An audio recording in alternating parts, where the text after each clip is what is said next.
ഹാടാ പലപ്പോഴും നാട്ടുകാരൊരു കാര്യം പറയാറുണ്ട്, 10ാം ക്ലാസ്സിനേക്കാൾ വലുതാണ് 9ാം ക്ലാസ്, അല്ലെങ്കിൽ 10ാം ക്ലാസ്സിനേക്കാൾ ടഫാണ് 9ാം ക്ലാസ്. ഞാൻ നിഷേധിക്കുന്നൊന്നുമില്ല, ഒരിത്തിരി യാഥാർത്ഥ്യയിലുണ്ട്, അവിടെ കേട്ടെ. പോരാത്തതിന് ഇക്കൊല്ലാണെങ്കിലോ പുതിയ ടെക്സ്റ്റ് ബുക്കും.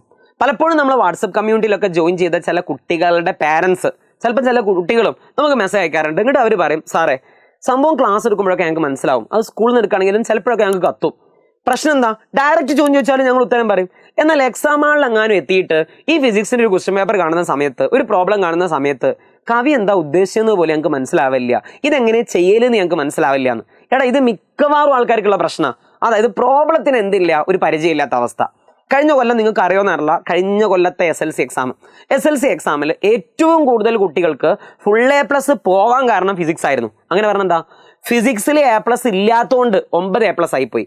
ഫിസിക്സ് പോലെ 10 A+ നിങ്ങളുടെ ബാക്കോട്ടാക്കി. Physics ചതിച്ചാശാനെ physics ചതിച്ച്. അപ്പോൾ നിങ്ങളായിരിക്കും ഫിസിക്സ് ഇത്ര വലിയ ആനക്കാരിയാണോ, ഫിസിക്സ് ഇത്ര വലിയ പ്രശ്നക്കാരനാണോ? അല്ല.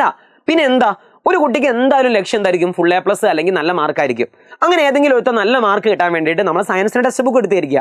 സയൻസിൻ്റെ ടെക്സ്റ്റ് ബുക്ക് എടുത്തതിന് ശേഷം അതിലുള്ള എല്ലാ പാടും നിരത്തി അങ്ങോട്ട് വായിച്ച്, ഫുൾ വായിച്ച്, അതിലുള്ള എല്ലാ സംഭവങ്ങളും കാണാപ്പാഠം പഠിച്ച് എക്സാം എഴുതിയാൽ അവനക്ക് ഫുൾ മാർക്ക് കിട്ടും നിങ്ങൾക്ക് തോന്നുന്നുണ്ടോ? കിട്ടൂല. എടാ, ബയോളജിക്കൊക്കെ ചിലപ്പം കിട്ടിയേക്കാം, ചിലപ്പോൾ സോഷ്യലിനൊക്കെ കിട്ടിയേക്കാം. ഞാൻ അവരെ ഒരിക്കലും കൊച്ചാക്കുകയല്ല, നിങ്ങൾ അതിൻ്റെ പ്രാധാന്യം മനസ്സിലാക്കാൻ വേണ്ടി പറയാം. ഫിസിക്സിൽ ഒരിക്കലും കാണാപ്പാഠം പഠിച്ചാൽ ഫുൾ മാർക്ക് കിട്ടൂല. ഫിസിക്സിൽ എന്താ പ്രാധാന്യം? ഫിസിക്സിൽ ചില ആശയങ്ങൾ നമ്മൾ മനസ്സിലാക്കണം. നിങ്ങൾ അതുമായി ബന്ധപ്പെട്ട പ്രോബ്ലം ചെയ്ത് നോക്കണം. സോ ഗൈസ്, പ്രോബ്ലം ചെയ്ത് നോക്കുക എന്നുള്ളത് വളരെ വളരെ പ്രധാനപ്പെട്ടതാണ്. ഉദാഹരണത്തിന് നമ്മൾ 1ാമത്തെ പാഠത്തിൽ, ഇതിപ്പോൾ എനിക്ക് കഴിഞ്ഞ ആഴ്ചയായിട്ട് നമ്മൾ ഏതോ ഒരു കുട്ടി അയച്ചെന്ന ക്വസ്റ്റ്യനാണ്. അവൻ്റെ പേര് ഞാനിവിടെ മായ്ച്ചു വെച്ചിട്ടുണ്ട്, എന്തായാലും എനിക്ക് ഓർമ്മയില്ല അവൻ്റെ പേരെന്തേന്ന്. മായ്ച്ചാൽ മതി, പക്ഷെ നോ പ്രോബ്ലം, അവിടെ നോട്ടെ. എന്തായാലും അയച്ച ക്വസ്റ്റ്യൻ എന്താ? When light is incident normal to the surface, പ്രകാശം ഒരു ഉപരിതലത്തിന് ലംബമായിട്ട് പതിക്കുകയാണെങ്കിൽ, കുത്തനെ വരികയാണെന്നുണ്ടെങ്കിൽ, ആംഗിൾ ഓഫ് ഇൻസിഡൻസ് എത്ര, ആംഗിൾ ഓഫ് റിഫ്രാക്ഷൻ എത്ര, പതന കോണത്ര, അപവർത്തന കോണത്ര. ഇവിടെ നോക്കടാ, ലൈറ്റ് ചെരിഞ്ഞു വന്നാൽ നിങ്ങൾക്ക് റിഫ്രാക്ഷൻ സംഭവിക്കുന്നു. നോർമലായിട്ട് വന്നാൽ ആംഗിൾ ഓഫ് ഇൻസിഡൻസ് എത്ര, ആംഗിൾ ഓഫ് റിഫ്രാക്ഷൻ എത്ര. ഇതിന് ഉത്തരം അറിയുന്ന ആരെങ്കിലും ഉണ്ടെങ്കിൽ ഇതിന് കമൻറ്റ് ചെയ്യുക. ഓൾറെഡി നമ്മളിത് പ്രീമിയം നമ്മളെ ബാച്ചിൽ ഇതിനൊക്കെ ഉത്തരം ഡീറ്റെയിൽ ആയിട്ട് പറഞ്ഞതാണ്, അവർക്ക് എക്സാം നടത്തിയതാണ്, മെൻറ്റിലി ഈ ക്വസ്റ്റ്യൻ ചോദിച്ചതാണ്. അപ്പോൾ നിങ്ങളേക്കും നിങ്ങളെ ചാട്ടം എങ്ങോട്ടാണെന്ന് ഞങ്ങൾക്ക് മനസ്സിലാകുന്നുണ്ട്, ഇത് കിട്ടാൻ വേണ്ടിയിട്ട് ഞങ്ങളെ പ്രീമിയം ബാച്ചിൽ ജോയിൻ ചെയ്യുക അതല്ലേന്ന്. അല്ല, അതല്ല ഞാൻ അവിടെ ഉദ്ദേശിച്ചത്. അതായത് പ്രോബ്ലം ചെയ്യണം. തിയറി മാത്രം കാണാപ്പാഠം പഠിച്ചിട്ട് കാര്യമില്ല, പ്രോബ്ലം ചെയ്താലേ കൺസെപ്റ്റ് സെറ്റ് ആവുള്ളൂ. മറ്റൊരു ക്വസ്റ്റ്യൻ നോക്കണം. ഇവിടെ എന്താ, വെള്ളം തന്നിട്ടുണ്ട്, ഗ്ലാസ് തന്നിട്ടുണ്ട്. വെള്ളത്തിൽ നിന്ന് ഗ്ലാസ്സിലേക്ക് ലൈറ്റ് ചെരിഞ്ഞ് പതിക്കുന്നുണ്ട്.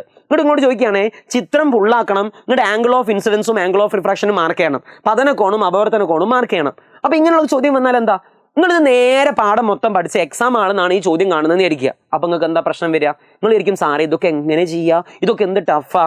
മറിച്ച് നിങ്ങൾ നേരെ തിരിച്ചൊന്ന് ചിന്തിച്ച് നോക്കിയാൽ, ഈ പ്രോബ്ലം ഒക്കെ നമ്മൾ ആദ്യമേ ചെയ്ത്, നമ്മൾ ആദ്യമേ കണ്ട്, അപ്പോൾ എക്സാം ആൾക്ക് പോകുമ്പോൾ നമുക്ക് എത്ര സന്തോഷം ഉണ്ടാവും. അതിനാണ് ഞാൻ ഇനി ഒരു അടവ് പറയാൻ പോകുന്നത്. ഒരിക്കലും നമ്മുടെ എഡ്യൂപോർട്ടിൻ്റെ മക്കൾക്ക് ഇനി ആ ഒരു അവസ്ഥ വരാൻ പാടില്ല. നമ്മൾ ഫിസിക്സിന് ആദ്യം ഇതൊന്ന് ട്രയൽ റൺ നടത്തി നോക്കുക. നിങ്ങൾ ചെയ്യേണ്ടത് ഇത്ര മാത്രമേ ഉള്ളൂ. നമ്മുടെ കമൻറ്റ് ബോക്സിൽ, ഈ വീഡിയോക്ക് താഴെയുള്ള കമൻറ്റ് ബോക്സിൽ ഒരു ലിങ്ക് ഉണ്ടായിരിക്കും, നമ്മളെ കമ്മ്യൂണിറ്റിയിൽ ജോയിൻ ചെയ്യാനുള്ള ഒരു ലിങ്ക്. അപ്പോൾ നിങ്ങളായിരിക്കും, ഞങ്ങൾ ഓൾറെഡി നിങ്ങളെ കമ്മ്യൂണിറ്റിയിൽ ജോയിൻ ചെയ്താണ്, ഞങ്ങൾക്ക് നോട്ടൊക്കെ കിട്ടലുണ്ട്, ആ കമ്മ്യൂണിറ്റി അല്ലേന്ന്. അതല്ല, ഇത് നമ്മളുള്ള ഒരു കമ്മ്യൂണിറ്റി, ഞാനും നിങ്ങളുള്ളൊരു കമ്മ്യൂണിറ്റി. ഈ കമ്മ്യൂണിറ്റിൻ്റെ പ്രത്യേകത എന്താ?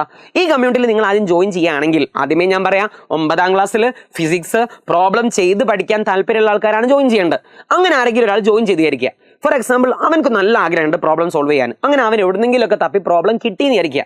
അവനക്ക് ഫോർ എക്സാമ്പിൾ എന്താ പറയുക, ട്യൂഷൻ സെൻ്ററിൽ നിന്ന് പ്രോബ്ലം ഉണ്ടായിരിക്കാം, ചിലപ്പോൾ അവൻ്റെ സ്കൂളിൽ നിന്ന് പ്രോബ്ലം കിട്ടിയെന്നിരിക്കാം, ചിലപ്പോൾ ഗൂഗിളിൽ തപ്പി പ്രോബ്ലം കിട്ടിയെന്നിരിക്കാം, ചിലപ്പോൾ കഴിഞ്ഞ കൊല്ലത്തെ ബുക്കിൽ നിന്നുള്ള പ്രോബ്ലമോ, അല്ലെങ്കിൽ ഈ പാഠം ഫിസിക്സിലൊക്കെ 1ാമത്തെ പാഠം എന്ന് പറഞ്ഞാൽ 10ാം ക്ലാസ്സിൽ 6ാമത്തെ പാടും 5ാമത്തെ പാടൊക്കെയാണ്. ആ 5ാമത്തെ പാഠത്തു നിന്നൊക്കെ ഒരു പ്രോബ്ലം തപ്പിയെടുത്തോണ്ട് കൊണ്ടെന്ന് വിചാരിക്കുക. പക്ഷേ പ്രശ്നം എന്താ, സാർ ഇതിന് ആൻസർ പറഞ്ഞുതരാൻ ഒരാളില്ല. അങ്ങനെ നിങ്ങൾക്ക് തോന്നുകയാണെങ്കിൽ, നിങ്ങൾക്ക് ഫിസിക്സ് 9ാം ക്ലാസ്സിലെ ഏത് പാഠവും ആയിക്കോട്ടെ, ഏതെങ്കിലും ഒരു പാഠവുമായി ബന്ധപ്പെട്ടൊരു സംശയം ഉണ്ടെന്ന് വിചാരിക്കുക. സംശയം എന്ന് പറഞ്ഞാൽ ഒരു പ്രോബ്ലം സോൾവ് ചെയ്യാനൊരു സംശയം ഉണ്ടെന്ന് വിചാരിക്കുക. ആ പ്രോബ്ലം നിങ്ങൾ സ്ക്രീൻഷോട്ട് എടുക്കുന്നു, അഡ്മിനായി എനിക്ക് അയച്ചിരുന്നു, നോ പ്രോബ്ലം, ഞാൻ അത് കൈ നീട്ടി സ്വീകരിക്കുന്നു. അന്ന് രാത്രി നമ്മളെ കമ്മ്യൂണിറ്റിയിൽ അത് വെച്ച് ഡിസ്കഷൻ നടത്തുന്നു. ആ പ്രോബ്ലം എങ്ങനെ ചെയ്യാമെന്ന് ഞാൻ ഡീറ്റെയിൽ ആയിട്ട് വോയിസ് അയക്കുന്നു, അല്ലെങ്കിൽ വീഡിയോ ആവശ്യമുണ്ടെങ്കിൽ വീഡിയോ ഇടുന്നു. സെറ്റ് അല്ലേ? സോ ഗൈസ്, നിങ്ങൾ എന്താ ചെയ്യേണ്ടത്? നിങ്ങൾ ഈ കമ്മ്യൂണിറ്റിയിൽ ജോയിൻ ചെയ്യുക. മാത്രമല്ല, പ്രോബ്ലം ചെയ്ത് ഫിസിക്സ് പഠിക്കാൻ താല്പര്യമുള്ള നിങ്ങളുടെ ഫ്രണ്ട്സിനും ഈ വീഡിയോയോ അല്ലെങ്കിൽ താഴെയുള്ള എന്തോ നമ്മളെ കമൻറ്റ് ബോക്സിലുള്ള ആ ലിങ്കോ നിങ്ങൾ ഷെയർ ചെയ്ത് കൊടുക്കുക. എന്നിട്ട് അവരോടും ജോയിൻ ചെയ്യാൻ പറയാം. അങ്ങനെ നമുക്ക് പരമാവധി പ്രോബ്ലം ചെയ്ത് ഫിസിക്സിലെ ഓരോ പാഠങ്ങളും സെറ്റാക്കാം. സോ ഗൈസ്, അപ്പോൾ ഞാൻ വീണ്ടും പറയുന്നേ, താഴെയുള്ള കമൻറ്റ് ബോക്സിൽ നമ്മുടെ ആ കമ്മ്യൂണിറ്റിയിൽ പോയിട്ട് ജോയിൻ ചെയ്യുക. മാത്രമല്ല, നേരത്തെ ഞാൻ ചോദിച്ച ഈ ചോദ്യമില്ലേ, ഈ ചോദ്യത്തിന് ഉത്തരം അറിയുന്ന ആരെങ്കിലും ഉണ്ടെങ്കിൽ താഴെ കമൻറ്റും ചെയ്യുക, വീഡിയോക്ക് ലൈക്ക് അടിക്കുക, പരമാവധി നിങ്ങളുടെ ഫ്രണ്ട്സിന് ഷെയർ ചെയ്യുക. So guys, C you there, ഇവിടെ കമ്മ്യൂണിറ്റിയിൽ. ബൈ.